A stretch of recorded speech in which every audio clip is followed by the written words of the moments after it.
시시각각 변하는 총선의 주요 이슈와 현장 분위기를 전해드리는 선거 상황실입니다. 오늘의 키워드 먼저 보시겠습니다. 이젠 비례대표, 공천 경쟁 2라운드.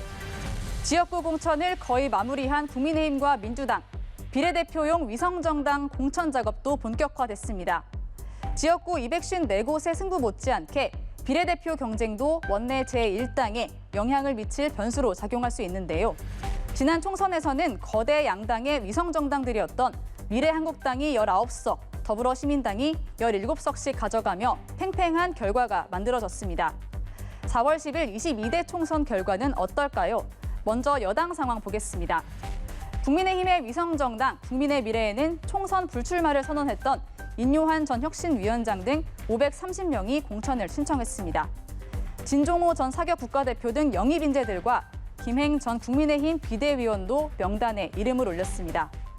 민주당에선 곧바로 비판의 목소리가 나왔습니다. 국민도 미래도 없는 한동훈표 폐기물 공천은 4.10 매서운 국민의 심판을 결코 피할 수 없을 겁니다. 비례공천에서는 지역구 공천에서 부족하다고 지적됐던 여성 청년 등용의 문이 열릴지가 관전 포인트입니다. 국민의 미래는 비례대표 투표용지에서 국민의힘과 같은 두 번째 위치, 기호 4번을 노리고 있는데요. 국민의힘은 민주당의 상황을 봐가면서 의원 꿔주기를 진행한다는 계획입니다. 범야권 비례정당이죠. 더불어민주연합을 주도한 민주당은 진보당과 새진보연합, 시민사회 추천 몫에 10석을 약속했습니다. 민주당은 백승하 전 교사 등 20명을 추천했습니다. 이들 중 전체 비례 1번은 시민사회 추천 인사가 받기로 했는데요. 그렇다 보니 국민의 미래보다 비례대표 순번이 빠르게 윤곽에 나오고 있는데 시작부터 좋지 않습니다. 시민사회 단체 몫에서 2명의 반미성향 단체 이력이 논란이 됐는데 비례 1번을 차지했던 전지의 금융정의연대 운영위원은 결국 사퇴했습니다. 3명의 후보를 확정한 진보당은 국가보안법 위반 혐의를 받았던 인사와 통합진보당 출신을 내세워 논란이 됐고 새진보연합은 용해인 의원이 비례대표로만 재선에 도전하며 여론의 화살을 맞았습니다. 종북 야당 심판을 앞세운 국민의힘 이렇게 비판했습니다.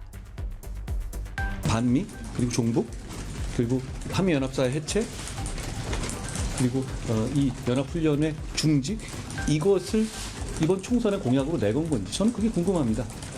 제3지대에서는 기호전쟁의 막이 올랐습니다.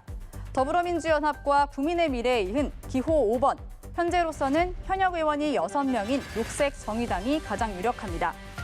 새로운 미래와 개혁신당은 투표용지에서 한 칸이라도 더 올라서기 위해 의원 추가 영입에 공을 들이고 있습니다. 여론조사 지지율에서 약진하고 있는 조국혁신당의 조국 대표는 비례대표 출마를 선언했는데요. 결심한 배경을 이렇게 설명했습니다.